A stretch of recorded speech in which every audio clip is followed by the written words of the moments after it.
Quem compara, escolhe a melhor. Unicatólica EAD. Supermercado JV, uma economia para você.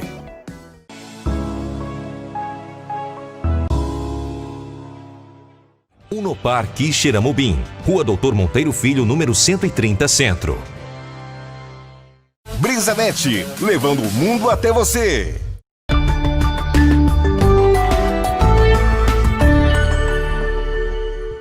Vamos falar de eleição 2020. Solta aquela trilha bonita, meu filho. Aquela trilha da democracia, ô Mutuquinha. Arrocha aí, meu patrão. Bota aquela trilha da democracia.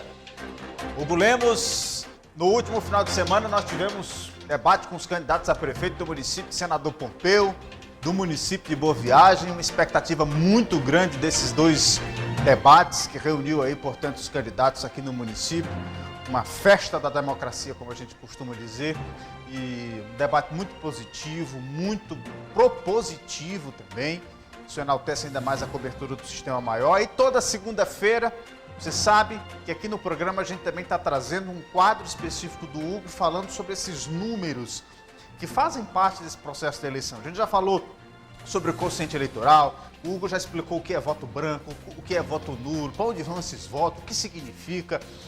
E agora nós vamos falar sobre o cash, money, bufunfa, aqué, din-din, que chega no fundo dos candidatos para a distribuição destes, para que eles possam realizar a sua campanha. Como é que acontece a distribuição do fundo eleitoral? Como foi que você descobriu, Hugo Lemos, esta matemática que leva à distribuição desta grana?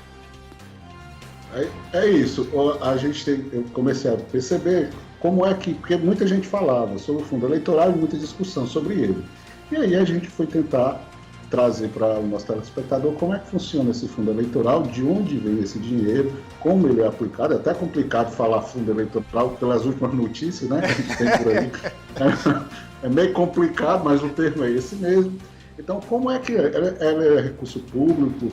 Como é o financiamento privado, é possível ou não? E aí eu tentei explicar mais ou menos para que a gente possa entender e assim o eleitor saber como é que a roda gira na eleição.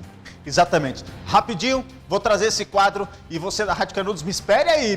Daqui a pouquinho tem um recado dos meninos, mas antes você vai conferir o quadro que vai rodar a partir de agora. Solta aí, meu patrão, vai. Oi pessoal, tudo bem? Sejam bem-vindos mais uma vez a Matemática nas Eleições, aqui na sua Sertão TV, no programa Ponto de Vista, em parceria com a página do H.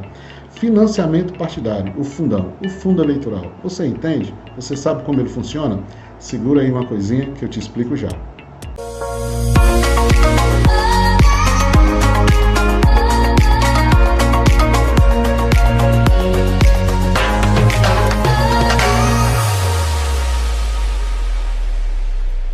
Então, financiamento partidário, fundão, o fundo eleitoral. Para a gente poder entender e começar a entender, vamos voltar a 1967, quando foi criado o fundo partidário. Todo e qualquer partido político tem sua sede, tem empregados, tem água, luz, telefone, ou seja, as despesas correntes, e existe um fundo, desde esse ano, que ajuda os partidos nessa despesa. Na campanha de 2014, houve um recorde de custo da eleição. Quando todos os partidos políticos declararam as suas prestações de conta, o custo da eleição naquele ano foi de 5 bilhões de reais. Somatizado a isso, em 2015, com os adventos da Lava Jato, o que mais aconteceu na Lava Jato?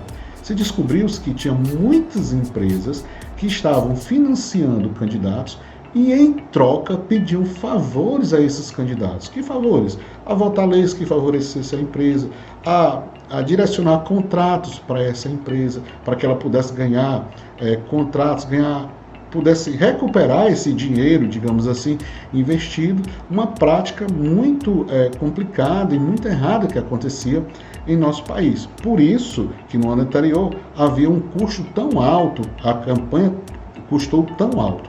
Dessa forma, foi revisto o financiamento eleitoral. Então, o Supremo Tribunal Federal acabou revendo as regras de financiamento. E a principal mudança foi que empresas não poderiam mais financiar campanhas eleitorais. Então, a partir dali, empresas, pessoas jurídicas, grandes empresas, não podiam mais doar, digamos assim, doar a partidos políticos. Outras regras foram aplicadas, entre elas, o teto de gastos. Por exemplo, para presidente, o máximo teto hoje é de 70 milhões, se for para o primeiro turno, em segundo turno, 105 milhões. Para governador, 21 milhões, em segundo turno, 31,5 milhões. E no legislativo, 5 milhões é o teto. E agora, nas eleições municipais, prefeito e vereador, qual é o teto? Como nós sabemos, nosso país é um país gigante, de municípios extremamente diferentes um do outro. Você não pode comparar um município pequeno com uma grande capital. Então, esse teto de gasto para municípios, ele varia de cidade para cidade. Eu vou deixar aqui embaixo, na descrição do vídeo, o link para que você entre e veja o teto de gasto do seu município, o seu candidato a vereador, o seu candidato a prefeito, qual é o limite que ele tem para gastar em sua campanha eleitoral. Outra regra criada e virou lei, né, foi o fundo eleitoral. O fundo já existia, como a gente falou no início do nosso quadro, o fundo partidário. O fundo partidário, ele custa em torno de R$1 bilhão. E os partidos políticos começaram a pressionar. Mas nós perdemos o financiamento das empresas, e agora o que é que vai acontecer? Como é que nós vamos custear a campanha, fazer o santinho, fazer impulsionamento nas redes sociais? Enfim, o que foi visto, foi votado e virou lei? O fundo eleitoral. Agora, em ano de eleição, além do fundo partidário, eles vão ter o fundo eleitoral, que custa em torno de R$2 bilhões. Esse fundo eleitoral é dinheiro público e é dividido entre os partidos conforme as suas bancadas, ou seja, quanto mais deputados tiver, mais recursos do fundo eleitoral o partido vai receber.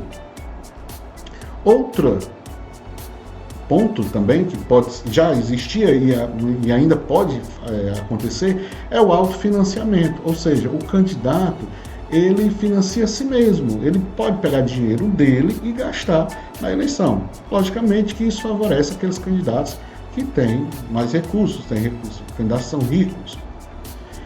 O quarto ponto seriam as doações. Como agora não pode mais a questão da doação de pessoa jurídica, pessoas físicas podem doar, desde que não exceda o limite de 10% do valor da declaração do imposto de renda do ano anterior. Então, ele não pode exceder esse limite, tá certo? Outra coisa, nas doações também, ficou muito presente, eu acredito que a maioria de vocês viram, foram a regulamentação das vaquinhas virtuais. Eu vi muito partido político fazer campanha na internet, as vaquinhas virtuais para arrecadar. Agora, detalhe, mesmo sendo pessoa física, tem um limite de doação por dia, um limite de R$1.000 por dia. Ele pode doar até 2 ou 3 partidos, caso queira, mas não pode ultrapassar esse valor. Também nas doações, os partidos políticos eles são obrigados a declarar. Ele não pode receber esse dinheiro e dizer que não recebeu. Ele tem que receber, declarar que recebeu na sua prestação de contas. Se ele não declarar, configura o crime de Caixa 2. Isso aí não pode. Enfim, e aí, o que é que você acha, o fundão, o financiamento público? Ele é certo ou errado? Há quem seja contra, há quem seja a favor. Os argumentos de quem é a favor, dentre os vários, eu trouxe 2 aqui, os que são mais fortes, que é a democratização ao acesso político. O que é que quem é a favor do financiamento público da eleição diz? Diz que aquele candidato mais pobre, ele não tem condição de bancar a sua eleição. Então seria necessário recursos públicos para que ele possa ter a chance de se candidatar, possa bancar ali seu santinho, possa bancar a sua campanha e todos os recursos que necessita para uma campanha. Então, defende que esse candidato pobre seja financiado com recursos públicos. E outro ponto forte também de quem é a favor é que evita a corrupção do financiamento de campanha, como uma ação necessária, já que empresas não podem mais financiar, então evita essa corrupção que acontecia no nosso país. Quem é contra o financiamento público diz 2 coisas também, dentre as muitas outras. Primeira, o mau uso do dinheiro público. Diz que esse dinheiro era para estar sendo usado em educação, em saúde, em segurança, nos problemas que os países já têm.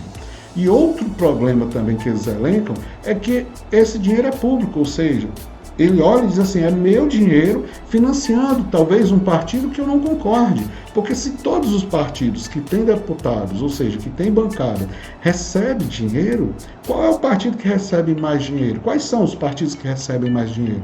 E aí o cara diz, mas eu não concordo com esse partido, eu não quero que o meu dinheiro vá para ele. Quem é contra o financiamento público diz assim, os partidos deveriam ir atrás de quem, ou seja, dos seus filiados, e buscar esse financiamento para que a pessoa que acredite no partido possa bancá-lo, e não que o dinheiro público seja financiado a todos os partidos. Então, mais ou menos isso de quem é contra e é a favor. E você? O que é que você acha? Você é contra? Você é a favor? Eu queria te convidar para a gente falar sobre isso. Comenta aqui embaixo se você é contra ou a favor. Eu já tenho a minha opinião. Eu vou dá-la depois. Mas eu quero ouvir a sua primeiro, tá bom? Então, esse foi a nossa Matemática nas Eleições dessa segunda e até o próximo programa. Não esqueça de mandar suas perguntas e as suas sugestões para a gente tirá-las. Um grande abraço e até a próxima.